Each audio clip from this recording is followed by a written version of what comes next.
आपका स्वागत है आपके अपने YouTube channel current issues analysis में। आज से हम आप लोगों के लिए डेली करंट की जो क्लासेस हैं वो शुरू करने जा रहे हैं और आज थोड़ा लेट हैं और कोशिश करेंगे कि हर रोज़ सुबह 7 बजे आपको करंट के जो पहले हम एक ही मुद्दे पर बात करते थे, लेकिन हम रोज़ाना 10 क्वेश्चन लेंगे और इन 10 क्वेश्चन के अंदर पूरी डिटेल से हम बात करेंगे। ये 10 क्वेश्चन जो होंगे उसी के अंदर आप देखेंगे कि लगभग 20 या 30 क्वेश्चन के बराबर मटेरियल आपको मिलेगा। तो आज की जो क्लास है 22 फरवरी, तो इसको शुरू करते हैं। तो सबसे पहला क्वेश्चन आपको पीडीएफ, और मैं आपको बता दूं कि यदि आपको ये पीडीएफ चाहिए तो डिस्क्रिप्शन में हमारा लिंक है टेलीग्राम चैनल का, उसको आप ज्वाइन कर सकते हैं और वहाँ से आप इसको कोई भी पैसा दिए हुए आप इसको डाउनलोड कर सकते हैं। तो आज देखते हैं पहला क्वेश्चन। जो पेरिस जलवायु समझौता हुआ था उसमें से एक देश बाहर चला गया था और अब वो दोबारा से लगभग 3 या 4 महीने के बाद वो देश दोबारा उसमें शामिल हुआ है। तो उस देश का नाम क्या है? तो आप देखिए, तो उस देश का नाम है अमेरिका।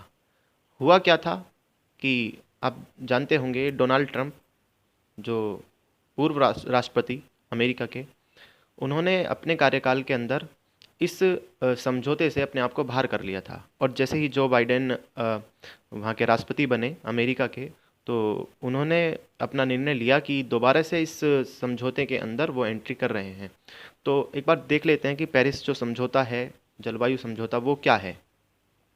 तो इसमें पूरी डिटेल हमने लिखी हुई है कि पेरिस समझौता एक महत्वपूर्ण पर्यावरणीय समझौता है जिसे जलवायु परिवर्तन और नकारात्मक प्रभावों से निपटने के लिए साल 2015, ये आपको नोट करना ज़रूरी है कि साल 2015 में लगभग प्रत्येक देश, दुनिया के लगभग प्रत्येक देश इसमें शामिल हुए थे और तब इसको बनाया गया था कि जलवायु में जो परिवर्तन होते हैं उनसे कैसे लड़ा जाए, कैसे उनको संभाला जाए। तो उस पर सभी देश इकट्ठा हुए और एक संगठन बनाया, एक समझौता बनाया और उस पर हस्ताक्षर हुए।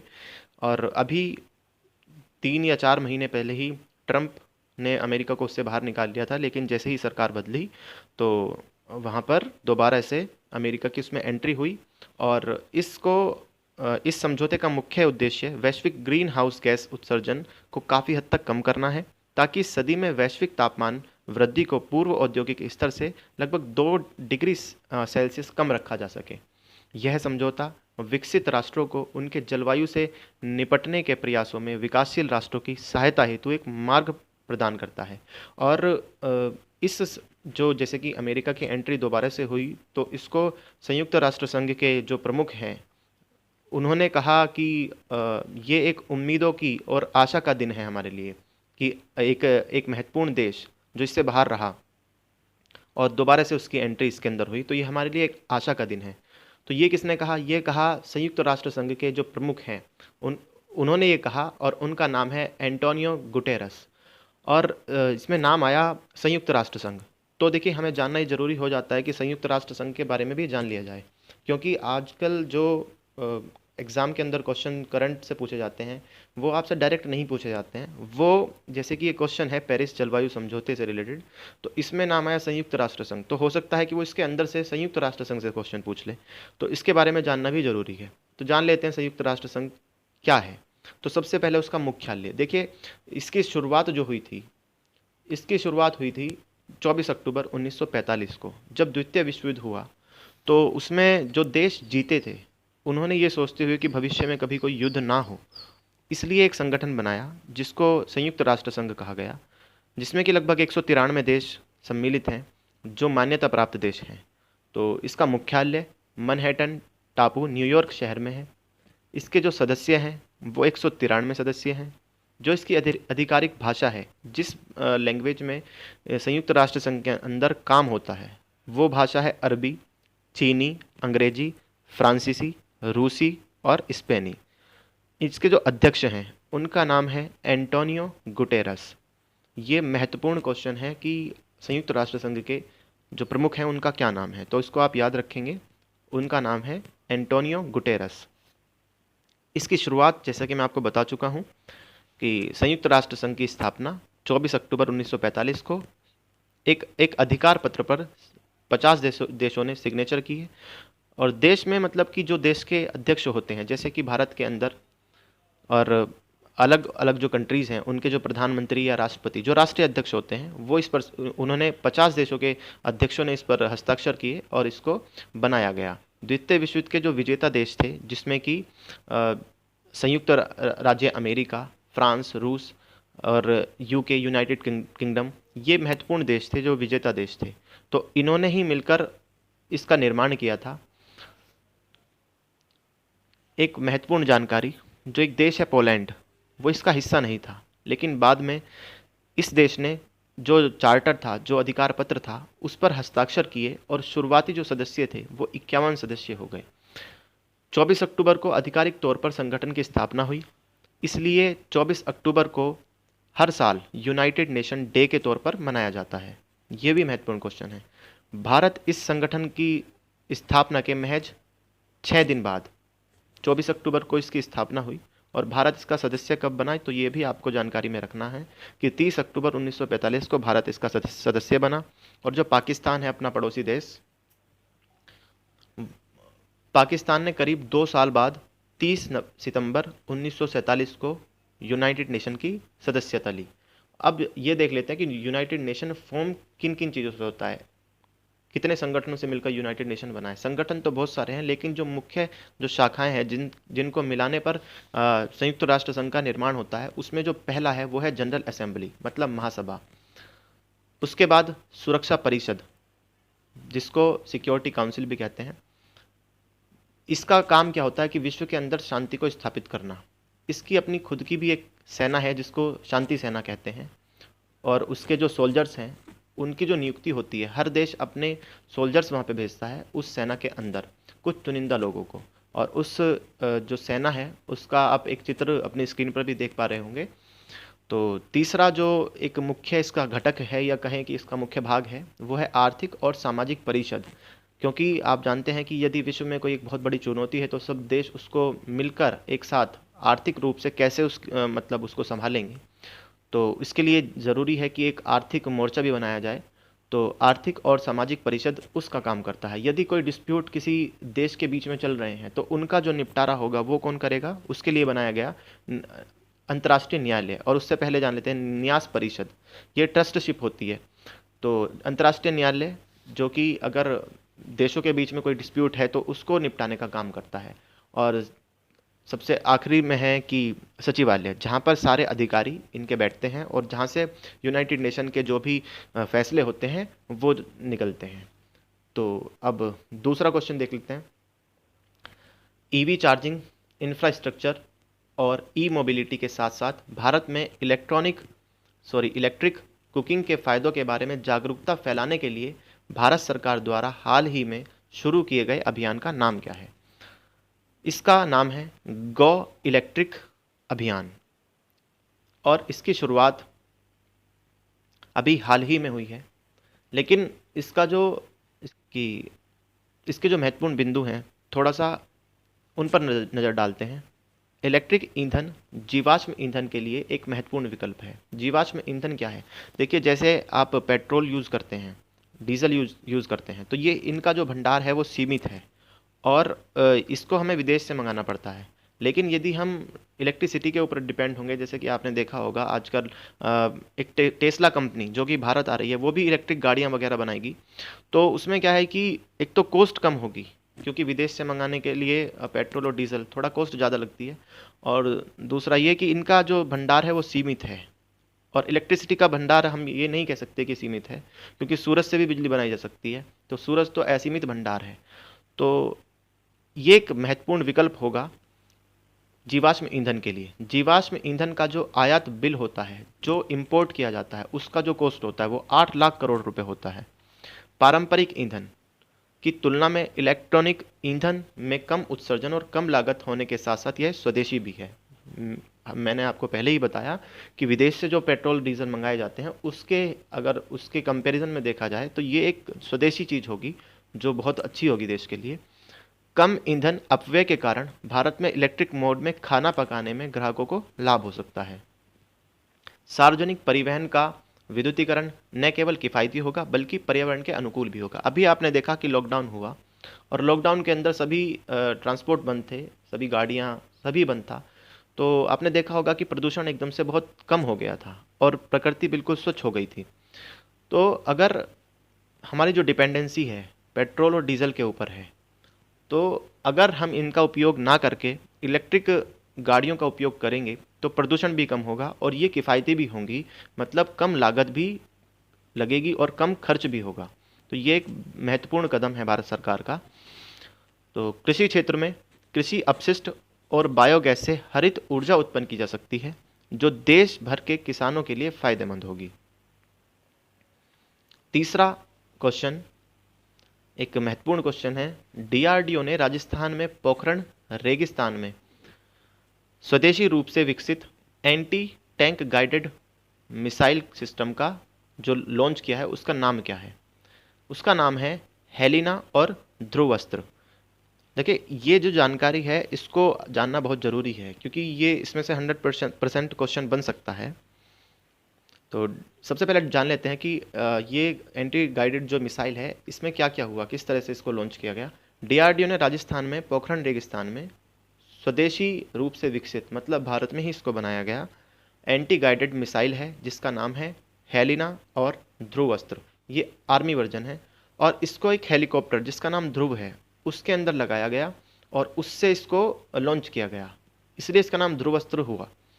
भारत में बनी ध्रुवस्त्र मिसाइल 230 मीटर प्रति सेकंड की गति से चलती है, यानी 828 किलोमीटर प्रति घंटा।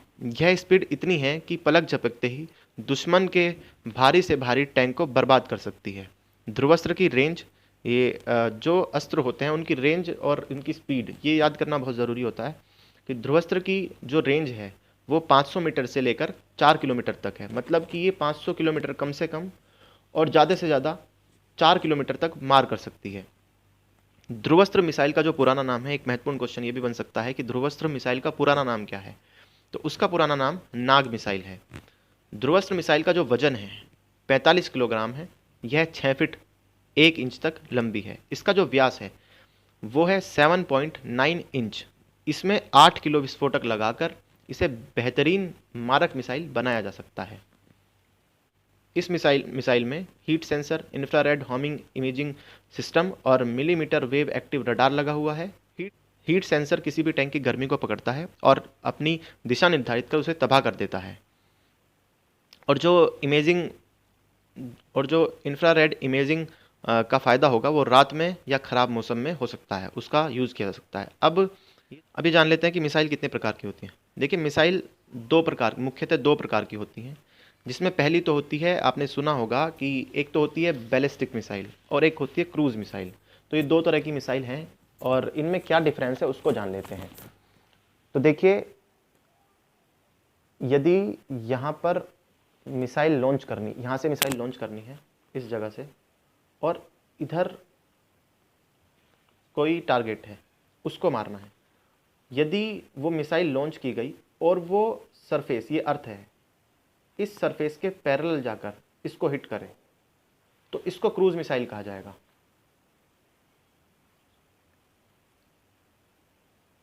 यदि एक बार दोबारा समझते हैं कि यहाँ पर कोई मिसाइल लॉन्चिंग सिस्टम है और यहाँ पर हमारा टारगेट है।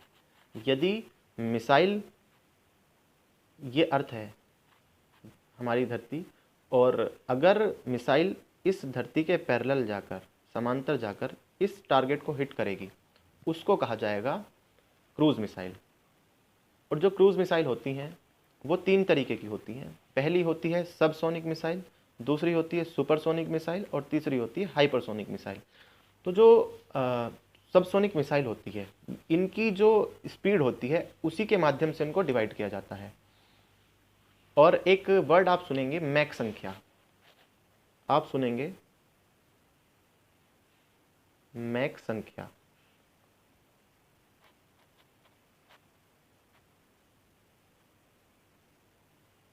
ये मैक संख्या क्या होती है इसको भी जानना जरूरी है। एक मैक संख्या बराबर होती है 342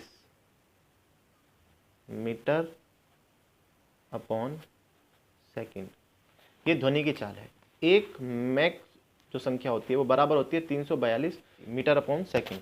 ध्वनि की चाल जो होती है वो 342 मीटर अपॉन सेकंड होती है। तो एक मैक संख्या बराबर होती है ध्वनि की गति के। तो अब इसी से हम डिवाइड करेंगे कि सुपरसोनिक, सबसोनिक और हाइपरसोनिक मिसाइल क्या होती हैं। जिन मिसाइलों की जो गति है, जो स्पीड है, वो ध्वनि की चाल से थोड़ी कम होती है, या कहें कि जिनकी मैक संख्या 0.8 के आसपास होती है, उनको कहते हैं सबसोनिक मिसाइल। और जिन मिसाइल्स की जो स्पीड होती है या मैक संख्या 2 से 3 मैक के बराबर होती है, 2 से 3 मैक के बराबर होती है, उनको कहते हैं सुपरसोनिक मिसाइल। और जिनकी मैक संख्या, जिनकी ध्वनि की स्पीड से जिनकी स्पीड होती है उससे भी तेज, और जिनकी जो मैक है जिनका वो 5 के बराबर होता है, उसको कहते हैं हाइपरसोनिक मिसाइल। तो अब आप ये तो जान गए होंगे कि सुपरसोनिक और हाइपरसोनिक और सबसोनिक मिसाइल क्या होती हैं। अब देख लेते हैं बैलिस्टिक मिसाइल कौन सी होती हैं। अच्छा, जो हाइपरसोनिक मिसाइल है उसका एक एग्जांपल जैसे कि ब्रह्मोस भारत की मिसाइल है, और ब्रह्मोस मिसाइल जो है उसके बारे में भी ये जानना जरूरी है। ब्रह्मोस मिसाइल भारत और रूस दोनों ने मिलकर बनाई थी। अब देख लेते हैं कि बैलिस्टिक मिसाइल क्या होती है। बैलिस्टिक मिसाइल होती है कि अगर जो लॉन्चिंग मिसाइल का सिस्टम है वो इधर है और यहाँ पर एक टारगेट है और उसको लॉन्च किया जाए तो वो इस तरह से परवलयाकार आकर उसको हिट करे, पहले ऊपर जाए एक ऊंचाई तक और फिर वापस आकर परवलयाकार पथ लेकर उस टारगेट को हिट करे, तो उसको कहते हैं बैलिस्टिक मिसाइल। फोर्थ क्वेश्चन, भारतीय नौसेना जहाज प्रलय 20 फरवरी से 25 फरवरी 2021 तक नौसेना रक्षा प्रदर्शनी और अंतर्राष्ट्रीय रक्षा प्रदर्शनी में भाग लेने के लिए पहुंचा। यह प्रदर्शनी कहाँ होगी? तो यह प्रदर्शनी होगी संयुक्त अरब अमीरात, यूएई जिसे आप कहते हैं, उसकी राजधानी अबू धाबी में। संयुक्त अरब अमीरात के बारे में थोड़ा सा जान लेते हैं। ये जो आप देख रहे होंगे ये राजकीय चिन्ह है संयुक्त अरब अमीरात का। जैसे कि भारत का होता है ऐसे ही ये संयुक्त अरब अमीरात का राजकीय चिन्ह है, और इसका जो राष्ट्र वाक्य है वो अरबी में लिखा हुआ है, वो है दौलत अल इमारत अल अरबिया अल मुताहिदा। इसका मतलब है अल्लाह देश अध्यक्ष।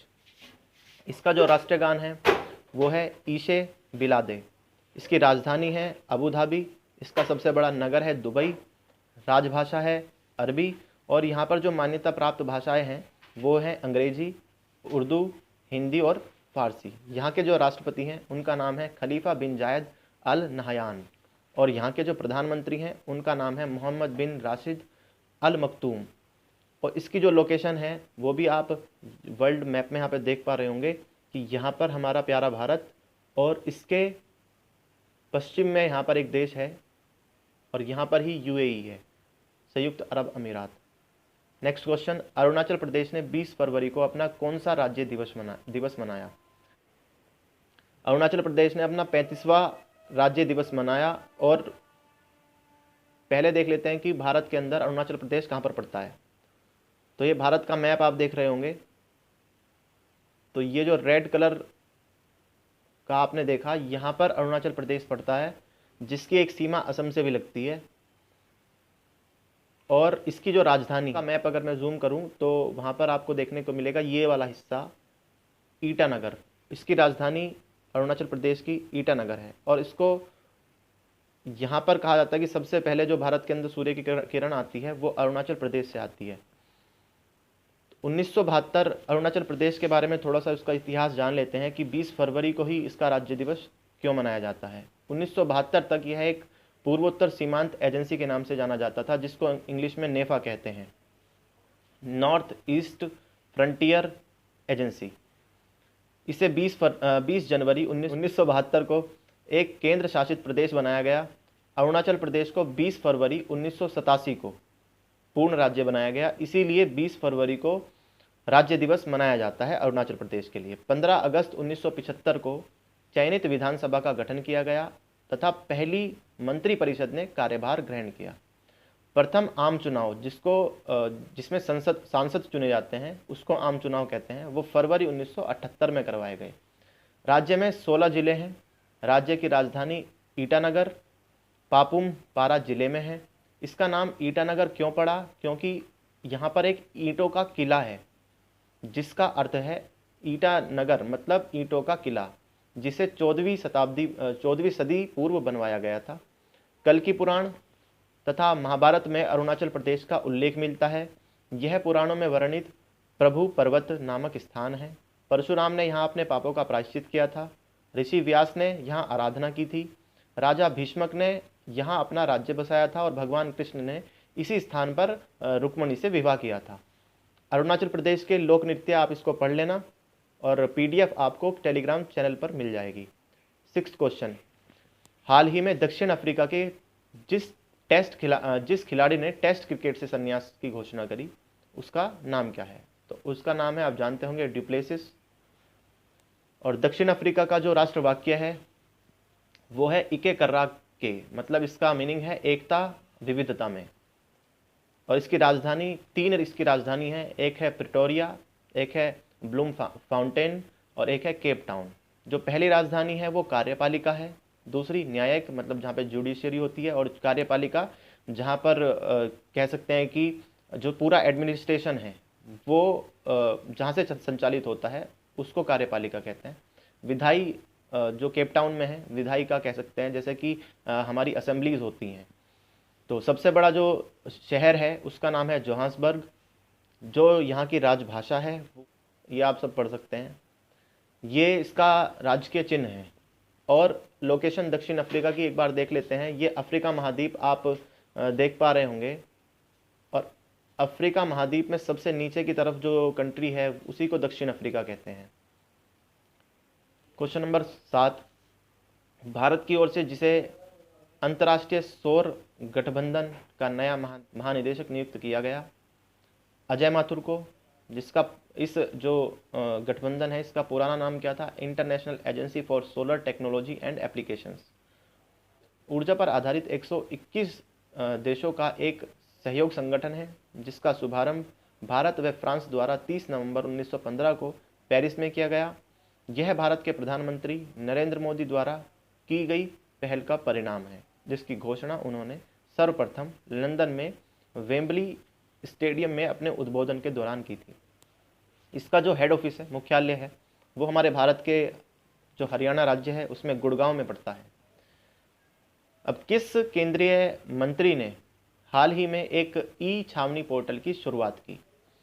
तो हमारे रक्षा मंत्री, देखिए छावनी वर्ड आप समझ गए होंगे कि आर्मी से रिलेटेड है, तो हमारे जो रक्षा मंत्री हैं राजनाथ सिंह, उन्होंने ही इसको लॉन्च किया है। तो केंद्रीय मंत्री राजनाथ सिंह ने 16 फरवरी 2021 को छावनी पोर्टल का शुभारंभ किया। और इसे क्यों किया गया? आसानी से जीवन यापन करने के मंत्र के साथ सरकार ने देश भर में 62 छावनी बोर्डों में रहने वाले 20 लाख से अधिक नागरिकों को जरूरी सेवाएं प्रदान करने के लिए यह पोर्टल पेश किया। यह पोर्टल एक किराएदारी केंद्रीय मंच के माध्यम से ऑनलाइन नगर पालिका सेवाएं प्रदान करेगा।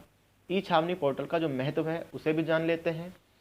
छावनी के निवासी नागरिक समस्याओं के बारे में अपनी शिकायतें दर्ज कर सकेंगे और घर बैठे उन समस्याओं का समाधान कर सकेंगे।